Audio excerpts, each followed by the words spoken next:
Hello everyone, welcome back to my YouTube channel. আসলে তোমরা সকলে খুব ভালো আছো। নতুন একটা ভিডিওতে ওয়েলকাম। তো এটা কিন্তু ছিল মায়াপুরের সেকেন্ড দিন। তো এখন কিন্তু আমরা রেডি হয়ে নিয়েছি আর আজকের দিনে কিন্তু আমরা বাড়িও চলে যাবো। ও তাই ড্রেসটা পরে আছি। আর দেখো মাও তো পুরোপুরিভাবে রেডি হয়ে গেছে। এখন কিন্তু বেশি টাইম হয়নি, বড় জোর 7টা বা 7:30 বাজে। তো এখন আমরা চলে যাবো। মনটা একটু দুঃখ লাগছে, সত্যি খুব দুঃখ লাগছে। তো চলো যাওয়া যাক এখন। এরপর কিন্তু লাস্টবারের মতো আমরা মন্দিরটা একটু ঘুরে দেখি। আর এদিকে আমরা দেখো ফুলগুলো কি সুন্দর, ফুলের কালার আর আমার শাড়ি কালার পুরো মিক্সড হয়ে গেছে।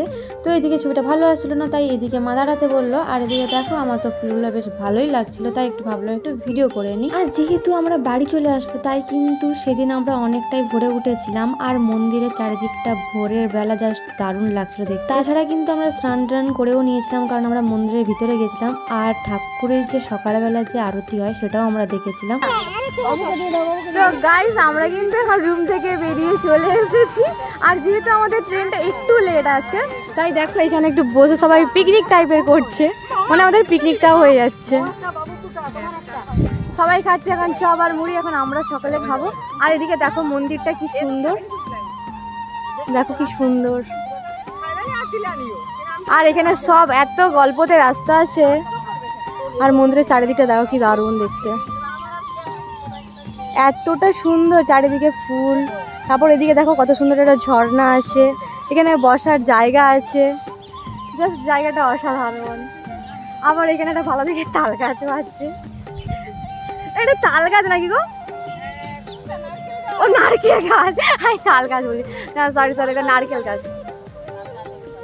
তো চলো এখন একটু খাওয়া দাওয়া করে নি, মশলা মুড়ি। আর এদিকে দেখো ছুরি কিন্তু আনা হয়নি, ছুরি আনা হয়নি বলে বাবা গাজরটা কিভাবে মানে গ্লাসে করে কাটছে, কি অবস্থা। ছুরি আনতে ময়ের পিসি, ঠিক ছুরি আনতে ভুলে গেছে ময়ের পিসি, ঠিক কথা। গাজর শসা ধনেপাতা সব নিয়ে এসে ছুরি আনতে ভুলে গেছে। তো চলো এখন খাওয়া দাওয়া করে নিই।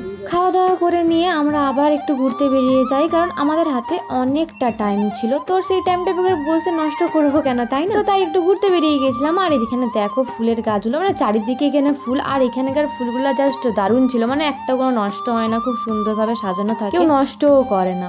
তো এখানে কিন্তু বাবা মা তারপর পিসিরা সবাই মিলে এখন ছবি তুলছে। তারপর কিন্তু এখানে আমি অনেকগুলো রিলস ভিডিও করি, যেগুলো তোমরা এর আগে দেখে নিয়েছো, কারণ লং ভিডিওগুলো একটু এডিট মারতে দেরি হয়ে গেল। আর যখন ওখানে আমরা ভিডিও করছিলাম, তখন তো আমার একটা কথাই মনে হচ্ছিল যে এর একটু আগে এলে হয়তো ভালো হতো, কারণ আমাদের হাতে খুব কম টাইম ছিল, কারণ আজকের দিনেই আমরা বাড়ি ফিরে আসবো। আর এখান থেকেও দেখো মন্দিরটা কি সুন্দর দেখা যাচ্ছে। ঘুরে করে নেওয়ার পর কিন্তু আমরা চলে আসি এখানে। আর আমি এখানে এসে একটু রিলস ভিডিও করছিলাম, কারণ আর তো কবে যাবো, মানে আবার একটা বছর পর মায়াপুর ঘুরতে যাব, তাই একটু ঘুরে ভিডিও করে নিচ্ছিলাম, মানে শর্টস নিয়ে নিচ্ছিলাম। আচ্ছা, কারা এই বছর মায়াপুর গেছো অবশ্যই কিন্তু কমেন্ট করে জানিও। আর এখানে দেখো তারপর কিন্তু আমি ওই ড্রেসটা চেঞ্জ করে নিই। আর তারপর আমরা কিন্তু মায়াপুর থেকে বেরিয়েও আসি লঞ্চের ঘাটে, কারণ আমরা এবার বাড়ি চলে যাব। যাই হোক, তারপর তো আমার মন খারাপ হয়ে যায় আর আমি ভিডিও করিনি। তো চলো ভিডিওটা এই পর্যন্ত, দেখা হচ্ছে নেক্সট একটা ভিডিওতে।